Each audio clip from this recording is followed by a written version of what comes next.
That sounds like someone is slapping the bag with a baseball bat. Yeah, it's bad. Oh, head kick. It's in. Oh, my God. Welcome to the show, guys. We will be breaking down UFC on ESPN 10, taking place this weekend. We got some plays for you. We got some breakdowns for you. JL and I are excited to get into our analysis. Before we kick it off, though, do us a favor, like the video, subscribe. Tell us what you think in the chat. Happy to go back and forth for you. So, JL, how you doing? I'm good, man. I'm good. Want to thank our sponsors. Oh, wait, we don't have any of those yet. TBD. TBD. But no, man, I'm excited. This is probably the weakest UFC card that we've seen in some time, but there's not a lot of going on in the sports world right now. There's still some money to be made here. You know, Jesse and I have done some in-depth research on these fights. We think that, you know, really the last weekend before sports start to kick back off, this is going to be like that last time where there's really nothing on TV. So ESPN Plus, it's like $5 a month or whatever to watch these, and if you don't have it, it's probably not worth it. But if you do have it, I mean, you might as well flip it on it and see if you can make some money this weekend on the fights. JL, thanks for plugging ESPN Plus for us. I'm sure they'd be happy to sponsor us. Well, my wife's best friend is interning for them this summer, so I feel like it's my duty to do so. Sounds good. So we got a couple plays for you, but let's kick it off for the night with Julia Avila versus Gina Mazany. The Raging Panda. Yeah, the Raging Panda. You know, I'll dive right into this, man. I think it's a pretty big spread. You know, right now I saw closing between -400 up to -500 for Julia Avila, and then Gina Mazany is coming around anywhere from +300 to +350. But for me to really dive deep into this fight, it would have to take a lot from Gina Mazany to really come up with some advice to put you on this for you. But don't worry, I have a play coming. Looking at the fight as itself, you know, Julia, she hits hard. She's game. She's willing to sit in the pocket and trade. She stays long with her strikes. She's feint heavy, which is good to see. And she has really good shot selection. But when we look at Gina, she gets caught moving straight back a lot. If you look at some of her previous fights, when she's moving to avoid strikes, she just moves in a linear line backwards. And I think against Julia, that's going to cost her. So I have a play here. I'll let you know what it is in a second. JL, I'm going to pass it to you, though, before I get into my play. I think we should just move quickly through this because I have a feeling your play is going to be putting a little bit of money on the Raging Panda to knock out Miss Dangerous over there. All right, so I'll break out the bet sheet for this. So what we're gonna do for Julia is we're gonna parlay her, and I'll let you know the second half of that parlay. So just hold on, it's coming down in a little bit. No prop bets from the prop bet king. Okay, all right.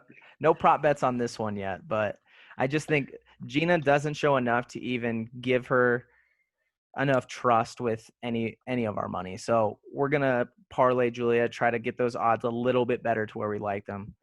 Let me ask you this real quick. Where is Julia going from here? Because we're assuming she's going to win this. She's got a 7-1 record. We know she's got a pretty decent skill set. Are we seeing her making a little bit of a climb after this? Or is this something that our fight fans that are a little bit more loyal and devoted to the sport can be watching her and follow her rise up a little bit? I think if you're going to get on the Julia Avila train, this is the time to get on because it's going to start rolling after this fight. It's going to be some tough matchups, but I think her style bodes well. She's active enough to win the decisions, which is important enough in the women's division. And also she hits hard enough. She's aggressive for positioning off the ground. So it's time to hop on the Julia Avila train right now because it's going to start rolling, and you don't want to be the person that it was too late to get on. I like it. All right. Moving into the next fight, Jourdain Espinosa versus Mark De La Rosa. Kind of flows there when you say it. I was very interested when I was watching this fight, when I started diving deep into the film study, because a lot of people I'm hearing are high on Jourdain Espinosa. And when you watch him fight, he relies on his quickness. He has mixed entries when he comes in. He throws a lot of feints. But if you look at some of his fights, he can get timed coming in. Sometimes he enters straight in, which is a big mistake. He can get chased down a line, put up against a cage like Alex Perez did, and he could be taken down, and he can be submitted. If you look at his last 2 fights, that's pretty evident. My big takeaway, though, and you can't always rely on stats when you're looking at fights, but Jourdain Espinosa, he has 4.25 significant strikes landed per minute and only absorbs 3.0. For me, like I said, you can't always rely on stats, but I think there's a good opportunity for this to go to the judges. And if that's the case, Jourdain Espinosa has an aesthetically pleasing style to really, for you to lean on him a little bit. And I think that's why he's coming back as a favorite. Mark De La Rosa, it's kind of hard to gauge for him because he has had some bad matchups with Kai Kara-France and Alex Perez, who outstruck him. So his significant landed strikes per minute is 3.28, while he's being outstruck by 4.26 absorbed. He's kind of a weird case, though, man. When I look at him, when he fought Perez, he was very passive. He didn't follow up his strikes with his footwork. He looked like he was just happy to be there. He was happy from the bottom. He even said to his corner when he got back, he was like, "Hey, look, I'm on the bottom, but I'm not taking any damage." But dude, you're losing the fight. That's what's important. And when you looked against Kai Kara-France, which is a similar tier level, I would say, in the division, he came heated. He was in the pocket, throwing punches. It's just my issue with this is he doesn't sit down on his punches and he gets very basic. So I think there's opportunity for Jourdain Espinosa to come away with the decision victory here, simply because Jourdain is a little more active and might be a hard matchup for Mark De La Rosa because he has such a basic striking style. However, I don't have a play on this, JL. I think it's a little too close to call with Jourdain Espinosa being able to get subbed so frequently. I think minus 165 is too high of a price to pay for him.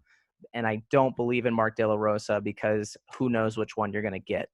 So I'm going to pass it off to you. I don't see Mark De La Rosa being able to sub Jourdain Espinosa in this fight. Watching both of these guys, I watched the last couple fights for both of them. And if De La Rosa was a little bit more aggressive, the way that Alex Perez and Matt Schnell were on Espinosa, I would feel confident about throwing money on the underdog here. But because of that passive style that you were talking about there, I just like Espinosa to be the volume guy. And if he's in a stand-up fight, to me, it feels like this is going to be it's going to end up being a stand-up fight. He's going to outstrike the hell out of De La Rosa. He's going to look a lot better than De La Rosa. I think your play on saying this is probably going to go to decision is a smart analysis there. And I like Espinosa in this fight enough for me to throw half a unit, maybe a full unit on him, because there's not a lot of other opportunities on this. And I think that's a play I'm going to be making to kind of get the night rolling in the right direction. I just don't see De La Rosa getting him to the ground the way the last two guys had. The only thing that kind of worries me is that against Schnell, Espinosa is the one that shot the takedown. And if you look at his career, it's very obvious the man does not know what he's doing on the ground. So that kind of worries me a little bit. Like, is he going to get too aggressive? Is he going to be dumb and get into this position where he shoots the takedown and then gets caught in the sub? But I think hopefully he's learned from that and is able to get his career back on track, because you see him winning the fight in the Contender Series, winning his first fight by decision against Eric Shelton, and then losing his next two. They're on a 3-fight contract, right, coming off of the Contender Series. So he's kind of got to show up here. He's going to have to display what kind of got him that contract to begin with. So, I mean, JL, his odds have improved by 7% since coming out. He opened up as minus 225, which the bookies, they obviously know what they're talking about, but down to minus 165. So are you doing a unit or a half a unit? Let's throw a unit on it, man. You got to spend money to make money. All right, I'm gonna roll with you on it too. Then I think that'll be an official play for me for Jourdain Espinosa 1 unit. I feel good about it. All right, moving on to the next fight. I'll let you kick this one off, JL. Andre Touchy Fili against Charles Air Jourdain. So the first thing that I saw when I was looking at this is that I felt frankly offended by Charles Jourdain trying to steal the Air Jordan nickname and put a little Canadian spin on it. I was very upset by that, and when watching the first round or so of his fight against Du Ho Cho, I was very underwhelmed by his stand-up ability. Then he threw a little flying. Well, he flew a little flying knee that kind of kick-started his second round and got into a position where he was able to get the knockout there. And I was like, all right, well, maybe there's something to this name. But looking at it a little bit closer, I think that Vegas has it right here. I think that Fili is going to be able to put the pressure on. I think he can match the stand-up game. Again, I said I wasn't really impressed by Jourdain's stand-up in round one of his last fight. I wasn't impressed by the stand-up against Desmond Green. And Desmond Green's pressure on Air Jourdain is going to be similar to the pressure that Fili is going to put on him. So I don't know if there's a lot of value there at minus 235, but my pick at least is going to be going with Andre Touchy Fili. Yeah, I'm going to side with you. I think my pick is Andre Touchy Fili, one because of the pound for pound, one of the top best nicknames in the game. Is Touchy Fili, but I would lean his way just because if you look at some of his last fights, he can be sharp and on, but then you have some of these other fights where he's kind of struggling. I think overall, as he's developed as a fighter, he's 29 years old at this point, and he's been in the UFC for a long time. We're going to start seeing that consistency with him as he starts to get you more. Would hope so. Yeah, I just think he's going to start getting more comfortable in his style. And one of the things too is he's coming from the alpha male camp, which is starting to get that momentum back that we're used to seeing from them and start to get that success. And when a camp starts pinging, the camp starts rolling, the fighters, they feel that momentum and it shows in their fights. At the same time, though, I think this is going to be the main event, and it's because it's going to be violent and it's going to be high-paced. I know Jourdain's a promising prospect, and he comes to finish every fight. I'm worried about Touchy Fili, kind of like we talked about last week with Cody Garbrandt getting sucked into these brawls. I'm worried about Fili getting sucked into this brawl and it going from a fight that Fili should easily win if he just sticks to a game plan to a 50-50 brawl. And for that reason, it's a pass for me for a bet. But yeah. I think it's going to be well worth just sitting back and enjoying the violence. I think for Jourdain, it's, to me, watching tape, I don't think he's ready to make that jump up. But if you look at Touchy Fili, the last 3 fights he's lost, the last 4 fights he's lost are to legitimate, top 10 type fighters in the division between Sadiq, Michael Johnson, Calvin Kattar, and Yair. If Jourdain wants to be considered in this division, he's going to have to win this fight. But I like Fili here, but yeah, I think staying away from that from a betting perspective. Yep. All right. Moving on to Ray Borg, and let's hope I get the name right here. Merab Dvalishvilli. I thought I did pretty good on that one. I thought I did well. He's from Tbilisi. I know I can say that correctly. I'm gonna get right. Thank you, political science degree. I'm gonna get right to it on this one, man. I think again, just like Ricky Simone was a bad matchup last time Ray Borg fought a couple weeks ago, this is even a worse matchup. This is the best wrestler in the division, and Ray Borg is 7.8 takedowns. Yeah, per fucking fight. Are you kidding me? Are you kidding me? This guy is on his way up, man. He's the next big thing in the weight class, and to an already loaded bantamweight weight class. And Ray Borg, he's too small for the division. I think this is the last thing that Ray Borg needs to get involved in, is a fight with this kind of fighter. And they're not doing him any favors. At this point, you're thinking, Ray Borg, just be a little bit smarter about the fights that you're picking. But for that reason, man, I'm rolling with Merab. I don't need to give you much of a breakdown on this. It's just a bad matchup when you look at the X's and O's. And before I pass it off to you, JL, I'm going to conclude my parlay with Julia Avila at minus 500. And I'm going to take Merab at minus 400 to close out my parlay over here. We're going to go 2.5 units on it. For a 1.25 return. So it's minus 200 odds parlaying them both together. So Okay, I like that play. I really do like that play. I think I'm going to tail you there. okay. And they definitely got to put some money on it to get the value on it. But I like that play. It seems like a pretty safe bet. I'm not going to lie to you, man. Before I looked up Ray Borg's age, I legitimately thought this dude was 43 years old.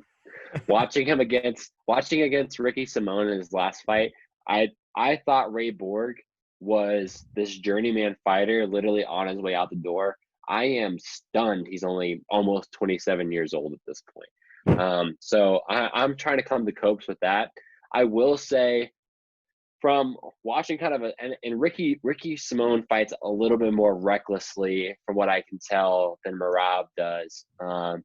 But I still think that pressure is going to be the same, and Merab, I think, is going to dominate this. I think there might be a play, and you tell me how you feel about this, on Merab to win by decision here, and Ray Borg being tough enough to go the full 15 minutes. What are your thoughts there? Well, let's do a live investigation on this, bro. All right, so Merab has won 10 fights so far in his professional career. 7 have gone to decision.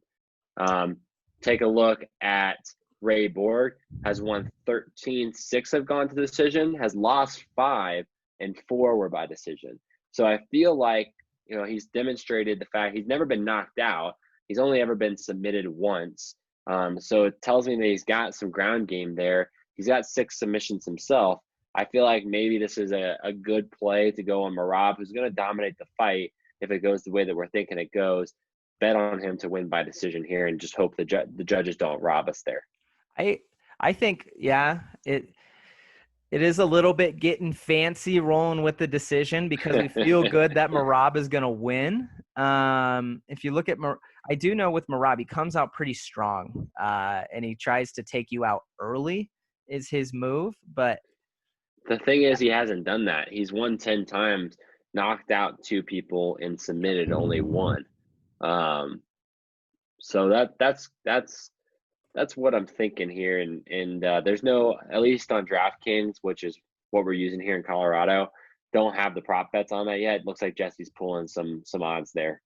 Fight doesn't go to decision as plus 200. Fight goes to decision as minus 300. So I don't know. How do you feel about the minus 300 on that? Well, we'll scroll down and see what Merab is to win by decision. Merab. So he's minus 185 to win by decision. Yeah. If you're looking for value, I don't think that's a bad one. I'm going to have to contemplate that one a little bit before I pull it. So it's not an official play. We'll think about it. Maybe if we lose the first couple bets of the night, maybe we go ahead and roll with that.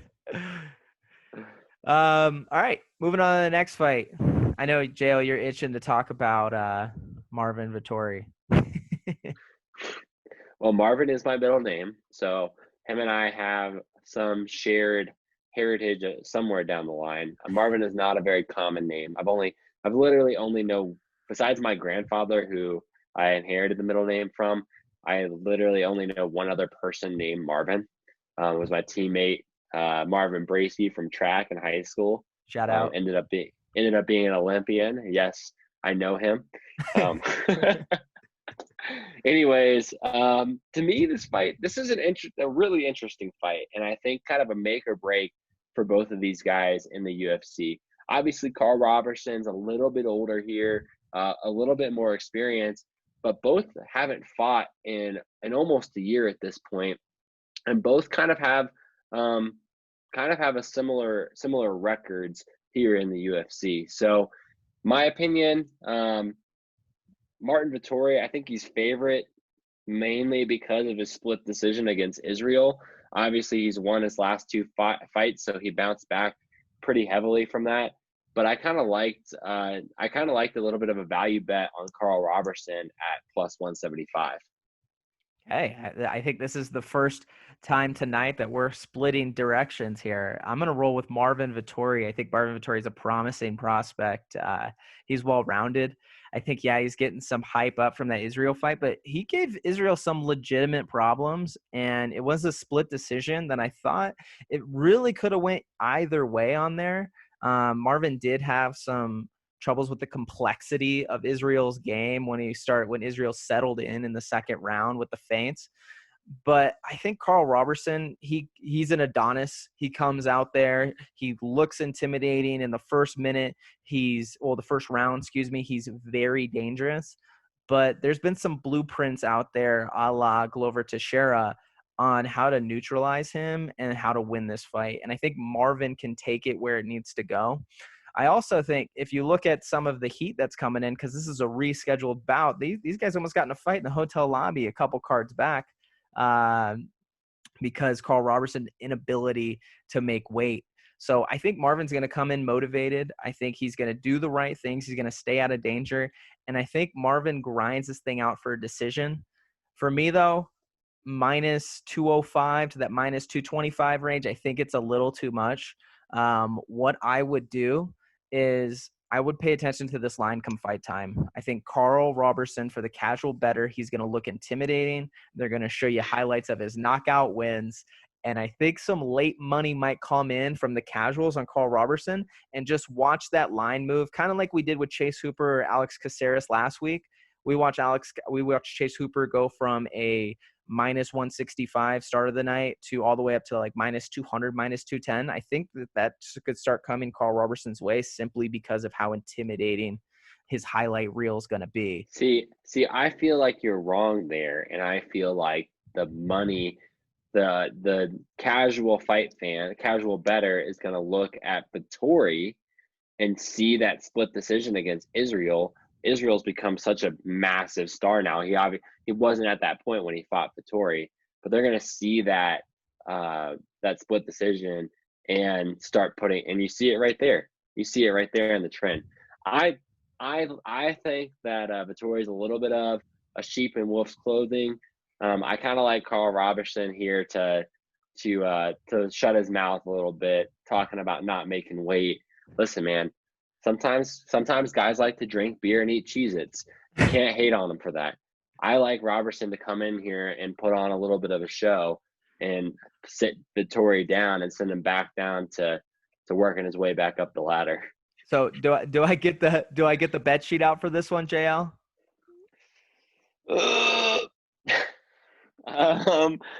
You know a lot more about this sport than I do, but don't discredit yourself. Is it a play or is it not? No. Let me tell people that are watching. Every once in a while, I fade Jesse, and when I fade Jesse, especially when he's very confident, I usually win. Right, Jesse? It's happened a couple times. It has happened a couple times. So I'm telling you guys right now, in my gut, and sometimes if you're going to be a good bettor, you got to listen to your gut. If Karl Roberson goes to plus 200, I'm putting a unit on him. Easy. Plus 175 on DraftKings right now. Like I said, I think that money, I'll probably play it at plus 175, but I'm going to really, really feel good about it at plus 200. All right. I think it's a closer fight than that for sure. Is plus 200 you're drawing the line point, or is it like plus 185? Plus 200 is when I'm like hitting it no matter what.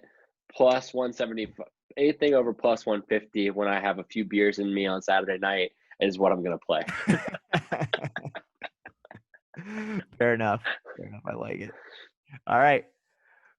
Moving on to the main event. Jessica Evil Eye versus Cynthia Calvillo. JL, since you're being very honest with us right now, I'm going to let you take this one. So this to me is the gatekeeper versus the riser.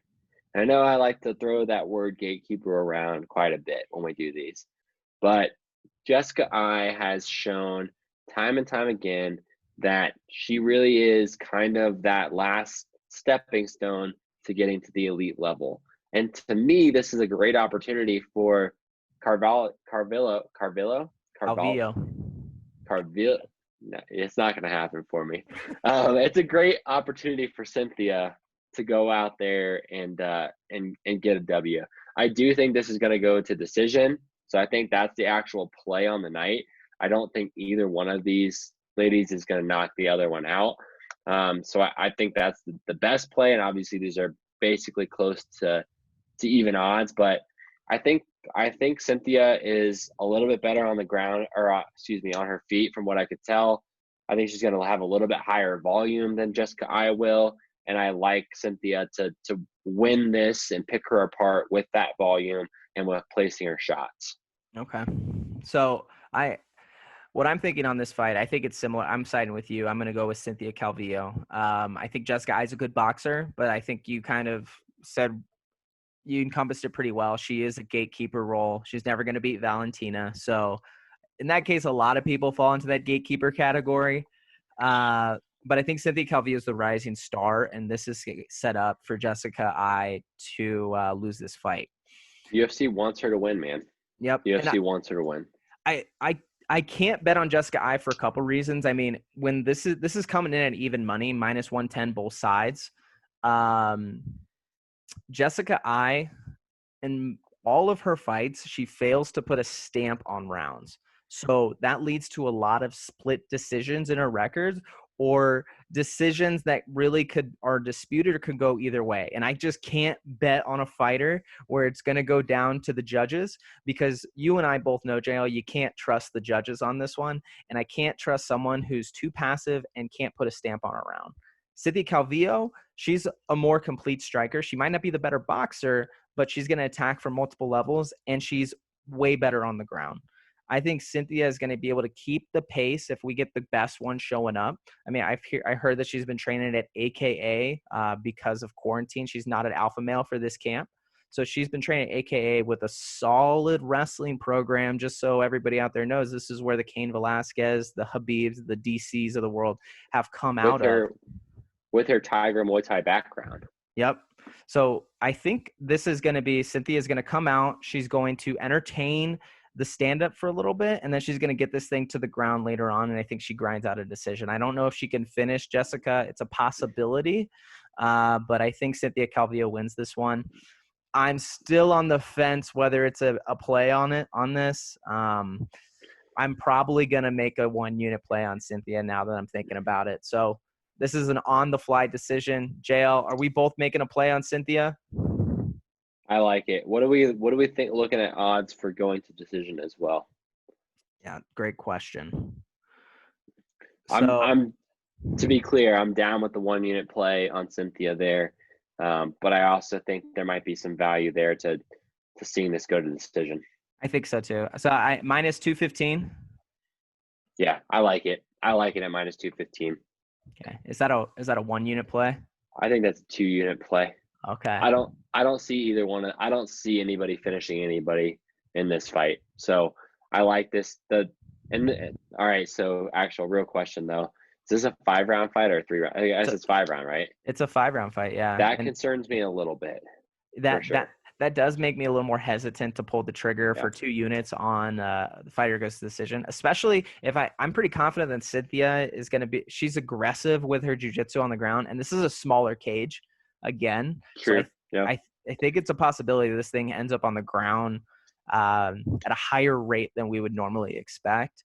And if Cynthia's throwing up submission over submission, I think it's going to fine tune it. But so there we go. We got 1, 2, 3 plays for you on here, plus some props that we sprinkled in throughout. JL, anything else that you want to add in? Give a high level overview on some bets or something you got your eye on? I think for you guys if you're anything like me, you're always looking for some kind of sport to watch on the weekend. This is probably one where you can get away with not watching the fights and spend some time with your significant other. Set yourself up for success for the summer. We have a lot coming up. You got the NBA coming back. I'm a soccer fan. I know a lot of people aren't, but soccer's coming back in the Premier League starting next week. The NHL is coming back. Some great UFC cards coming this summer.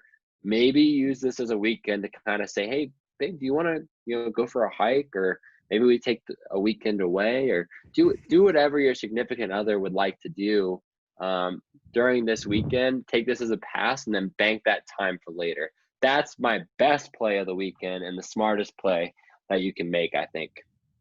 I like where you're going with that. I think that is the best play. So with that, thank you all for tuning in. Don't forget to hit the like button, subscribe. Let us know what you think about our plays in the chat below.